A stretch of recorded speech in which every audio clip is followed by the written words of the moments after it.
Hello, everybody. It's Lenny Murphy back with another one of our interview series. This time with the winner of the Insight Innovation Competition at last year's IIeX EU, Lana Novikova of Heartbeat.ai. So, Lana, welcome. How are you? I'm doing great. Thank you, Lenny. Great. So, we are way past due for this interview. We should have done it long before, so I apologize for that. But the timing is actually good since IIeX EU is for 2017 is just right around the corner, and there's a new round of the competition that's gone. So it'll be a good time to kind of think, where are you now?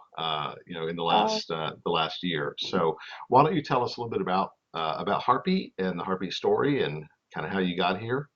We'll start okay. there. Well, it's there's so much to talk about, and I'm actually glad that we're doing it almost a year.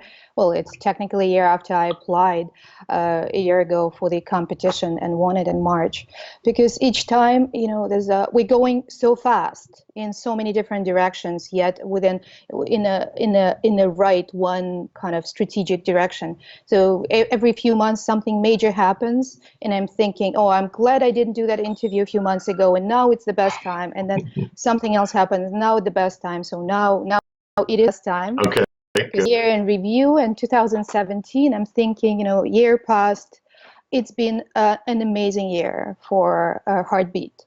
We came a year ago with a little prototype, was just an idea and a little proof of concept, like kind of scotch tape thing, and with me leading the company, and I've never ever built software in my life. I didn't even know where to start. So this crazy idea with my Russian mind creating things. What if we connect emotions, language, analytics, survey, and all of that together? And so I called my team a year ago. No, it wasn't my team. I called them and said, well, can you put it all together and create a software for that? And they said, let's try. We've never tried that, but let's try that.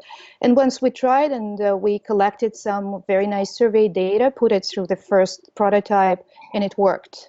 And how we saw it worked, the bubbles of emotions made sense. They started like flowing and saying, when women feel the craving for chocolate, they feel sad and angry. So a lot of anger and sadness coming up, and it's from open-end survey responses, very unedited, absolutely. And then when they eat chocolate, they feel happy and in love and satisfied, and angels and butterflies are flying. And that is automated survey, automated analysis of open-end responses. So I thought, if that's the proof that the prototype works, now I'm going to apply for the competition and see if they can even listen to me. And I did. And I think you allowed us to be a wild card. We didn't get into the top 5. Yep. And on that stage, I was absolutely paralyzed. I said, well, that's the thing. It looks like it's working. And we have a long, long way to go, but we have these great plans. We are planning to incorporate artificial intelligence, because there's so much human brain can do in coding words into 100 emotions. And so now we incorporated artificial intelligence, natural language processing. And today I can confidently say that Heartbeat text analytics is one of the leading tools out there to analyze fine-grained emotions from open-ended surveys, from unstructured text data, which is a huge accomplishment for us. Sure. Yeah, in terms of the story, it all came from my background in linguistics. My degrees in linguistics, English, French, Russian. So understanding of how language expresses words, poetry, literature, emotions, very important. Then I studied marketing communications, public relations at Kansas University. So I understood the marketing and the whole communication idea, how we can convince people, and what propaganda is and what isn't, what marketing is and what isn't, what authentic marketing is, and how important it is to convey the message. And then when I immigrated to Canada in '99, I started a career at the base of market research, a quantitative market research. I got statistics, survey design, very good training on survey design, and asking the right questions to get the good data, appreciation of good quality data. And I always was curious about open ends. When you ask open-ended, questions, you don't control what people say. Right. And we quant researchers, we want to control, we want to give scales and choices and so much. Plus, we never had tools to automate that open-end analysis, Right. right? It's a pain in the butt to Oh analyze my God. verbatims. Right. Right. Exactly. You sit Right. there for hours. I remember Right. I would spend 10 hours just sitting and Coding. coding. I know, Yeah. and everybody thought the quants thought that I'm just a little cuckoo. I said, well, my background is communication. Just let me read the stories. Right. And sometimes the stories or the open ends, when you ask the question, sometimes you get a story of their life. You get pain, you get emotions. And a few times I remember crying over open ends. And Wow. that, back in 2000. I've had And some of those, but usually because they were commenting on my survey. So, anyway, I know. Well, I'm a sensitive woman, I guess. So I take people's stories personally, and it's kind of a live of your responders kind of flashes in front of you in regard to that product. I did a lot of research for alcohol, for pharmaceutical industry, and so there's stories there. There's life sure, stories. They're sure. important, and people do share. And whatever we say in market research that the survey responders are closed, I think if we treat them nicely, if we ask the right question, if we don't overuse their time, don't abuse them with long questions, I think they're willing. It's human nature to share. And if we ask in the right context and we respect them, I think they'll share and they'll give us really, really good data. And I keep saying that. And a good proof of that, after all that, I guess my journey into market research, and then I worked at Nestle for a couple of years, understood the whole big picture. Then I left Nestle and studied psychology and psychotherapy. So going into all of that, connecting all these dots and going behind what's behind the curtain, who is behind the curtain, who is making decision, and emotions are making decisions. So what about emotions? What's happening in our brain? And how do we express that? That's absolutely amazing and untapped area, especially for market research. It's to understand what's happening in system 1 and system 2. So when that all combined together, last year I finally clicked. I said, you know what? I want to build that tool that automates analysis of text. Right. And I did that, and that's the story. A year later, it's working beautifully, and it's growing even beyond market research, because I just tell you, like last year we signed a pilot with the local rehab center, drug and alcohol rehab, where we will build an app for patients of rehab, and they can express their emotions or anything they feel in the moment 24/7 into that app, and our app will will show them what kind of primary emotions they most likely experience, and we will train them on understanding emotion, and that's the first stage in emotional intelligence. Well, will you share that with for potential relapse triggers? Is it kind of going in Exactly. that direction? Exactly. The next stage will be analytics. The next stage will be watching that, looking at the timeline Right. of it's a 6-week resident, and then you see what's happening at the beginning through that 6 weeks at the end, and when they leave, if they continue, if they agree to keep sharing their emotions, and we hope we'll create the experience for them when they want to. And then you see this analytics, where you apply artificial intelligence to connect all the dots, and if we see that certain triggers are more likely to put people in relapse, absolutely recovery. Wow. Which, That's yes. interesting. Yeah, so I don't share this publicly often, but I've been sober 27 years. So hearing that at a very personal level makes me think, wow, that would have been pretty amazing to have technology like that, when I got sober. Exactly. And It's a certainly, big, big thing. And I yeah, think that's what, we have so much knowledge inside of market research. We ask how people, what their opinions and how people feel. We understand decision making. So I'm so now proud that I can take that knowledge outside yeah, into mental health. yeah, And I actually had, after my training in psychotherapy, I had 2 years of practice. So sitting there with a client in depression, in anger, I understood what they feel and how I can help them, but I always wanted to scale that, sure, go beyond one client at a time, go, what if I can touch with that app, if we can touch millions of people, sure. give them the tool to express their emotions clearly. So that's the big dream, I guess, the vision for the next few years. So for now, we have a very solid market research product, do-it-yourself software. It's an enterprise-level software that is very good. It works very well. We just signed a big deal with the leading company in advertising testing, or one of the leading CPG company, and that's a big. They were actually, both of them were actually in a jury last year in Amsterdam. Okay. And we've been piloting it, and now finally we signed it. So I'm very proud that that's the big deal. And we have a few other big Fortune 500 company clients and potential clients. So as far as market research, I'm very proud. We kind of established that, we are a tool that's worth considering. Yeah. For that particular element, and then we'll grow outside of market research into predictive analytics, into mental health, and sky's the limit. That's great. So can we claim partial credit through the IIeX competition for this new deal with that major CPG who remain unnamed, but and very large market research supplier? Yes, absolutely. I know exactly who they are now. So great, and you'll hear about it pretty soon. Product. I now have 4 programmers in Kyrgyzstan, Bishkek, crunching and building that automated analysis of emotional data. Fantastic. It's going to be great.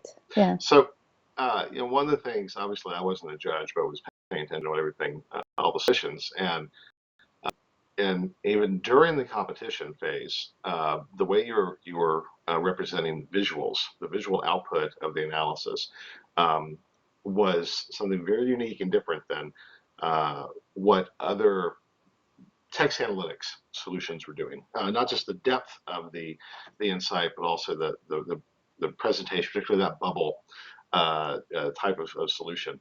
And that was one of the things that impressed all the judges as well, that it was an intuitive and easy to understand automated process that was just very different visually than any other solution. What kind of led you type of thinking for the visual output of the analysis? Well, when you watch, say, I take my brain, my mind as a lab. I always look at what's inside there and how I understand things and how I make decisions, how my brain processes emotions, for example. And when I read the theories of, there's Pluchnik, there's Ekman, and many theories of emotions and emotion segmentation, I usually check with my lab, say, well, is that you understand emotion? For me, and maybe I'm different, but I think I represent the true understanding of emotions, which is non-binary. It's not, emotions are not positive, negative. You can't put them into a, positive, negative, 1 or 0. You can experience actually joy and anger at the same time. And if that's the case, then putting it into the, 2x2 matrix, high motivation, low motivation, positive and negative, means that we are kind of stripping a very big essence of how humans understand emotions. That's why I decided from the very beginning, I can put it into matrix and it'll make people, maybe help them understand, especially, the binary thinking people, the left brainers, they will understand it better. But if I take the positive, negative, and all those axes out, and then just let those emotions float. Right, and kind of cluster together, exactly, based on intensity and Yeah. Exactly. Yeah. And you see that the joy, if the words, how the system works is the words and phrases that people express in surveys or social media, they go into secondary level, which is 100 secondary emotions. And then say 15 type of joy and 16 type of anger and so on. And they all actually, we can't put, again, numbers on them, because in joy, there's a kind of light relaxation or extreme, extreme level of joy. We can, again, number them and put them in axes. But if we don't, again, let them exist within the bubble of joy, and the bubble of joy grows and the bubble of anger grows. It doesn't say that we won't put numbers on. We won't, we will. We can analyze it from a very, very numeric point and assign indices to every word and every segment. But for now, I think it's very important for us and for our industry to start thinking of emotions as a kind of a bigger, more of a quantum field. Right. And expand our mind a little bit, and then we can always shrink it back if we need to, and shrink it back all the way to sentiment if we need to. Let's look at positive, negative, neutral. But I like to go from a bigger space into the smaller, as opposed to the opposite. Because if you start with small, it's very hard to stretch it into a bigger thinking. And plus, I think that that little bubbles that are floating, they're very meditative in a way. Now with the tool, with the rehab tool, I anticipate people will be kind of, playing with those bubbles and feeling their feelings, which is amazing. And the same brand managers can play with the bubbles and feel that, oh, well, interesting. People are angry at my brand. I'm an iPhone, and what's there with the big anger there? Oh, let's look at that. And then you can go all the way from anger to the type of anger to the actual words and phrases that went into those open ends, and see and actually, maybe build some empathy towards that. So that's the process. No, it's very cool. So some of the, there are other platforms that do emotional affect as well. So you weren't the first, but I think that you were the first to think about it as one visually, the way that you've thought about it, and then also as a enterprise level tool that can be specifically applied around other business cases. Some of the other platforms, and including some that I'm on the board of, Dakota, for instance. Fantastic, massive tool, right? It can do a lot, but it's easy to kind of get lost in some of those platforms because they do so much, and they kind of approach it from this big data standpoint, right? With heavy duty analytics and that has a very distinct purpose what they do, but it's not particularly user friendly for a researcher to plug into a study and analyze text that way. So what was that part of the original vision as well, that you wanted to make something that was almost by design API plug-in, type of complementary solution that could just be, plugged in and confirm it, and into Decipher, and into, whatever this, SurveyMonkey, whatever the solution is, just plug it in here, ingest this text, and go from there. Right on, exactly. Yeah. I wanted two simple things. I wanted to design a question that will evoke that data. And the question is simple. Please give me a few words that best describe how you feel about this, how you feel about that, Donald Trump, Hillary Clinton, iPhone, and so on. So a very simple question. You can plug it anywhere. After a net promoter score, after your brand tracking questions, you can plug it anywhere. And the same with visualizations and with our dashboard. Well, actually, I'll give you a link of dashboard. You can publish it so people can play with that. And the principles there was it's lettering up information from very top level to all the way to the complex emotion segmentation, to all the way to absolutely 100% transparent interface where you see every word and phrase that went into every primary emotion. We don't show words and phrases that went into secondary because they'll be very easy to re-engineer our solution, which we have to protect ourselves. But you see our the platform is absolutely transparent. So transparency and simplicity, and you can take that and plug it into Medallia and Dakota and IBM Watson and anywhere you want, pretty much. So we're agnostic. I want to focus on building the best technology solution for years to come. I don't want to take a particular market vertical and say customer satisfaction. No, I want to play in all of them and play as the best solution provider, the best tech provider.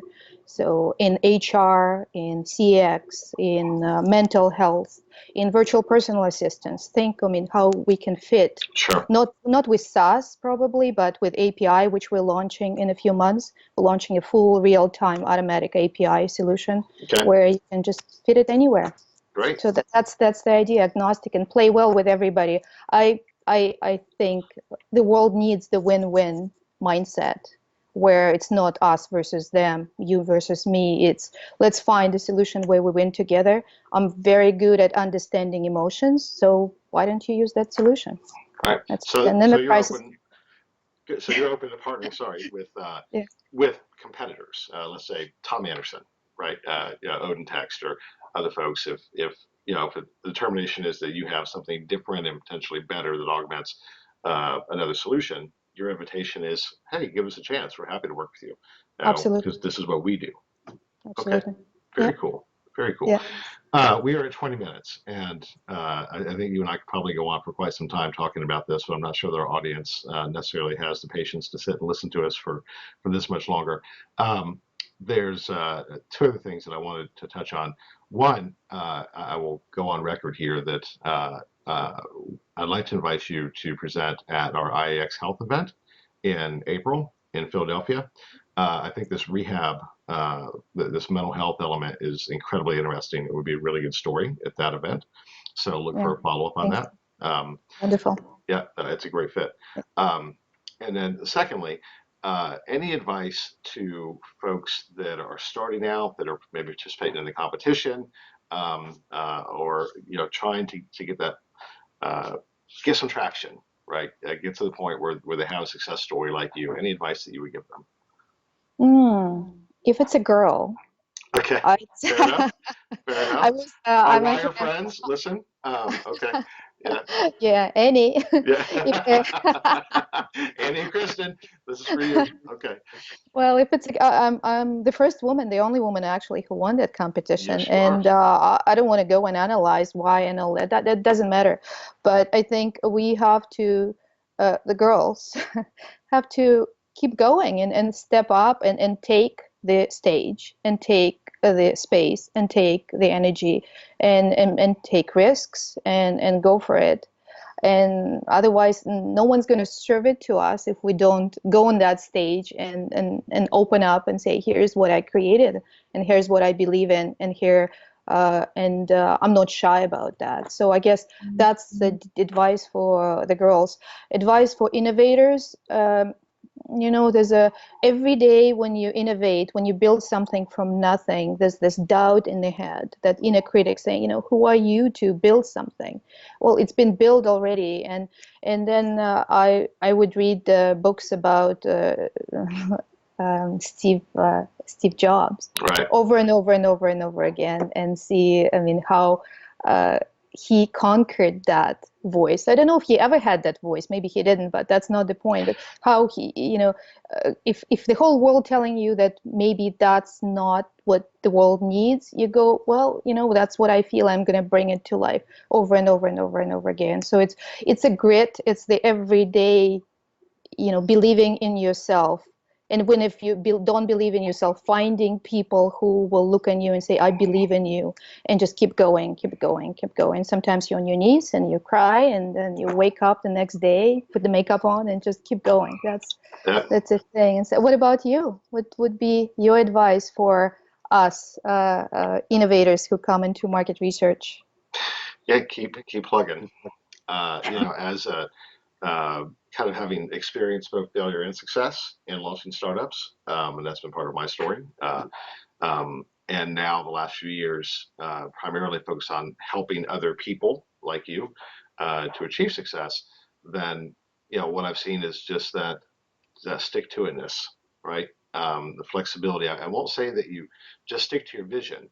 The visions change because realities change, um, but be flexible in how that manifests, right? I know in my own life, this is not what I would have imagined or could have predicted my life to be like. If I had written it down, it would have been radically different.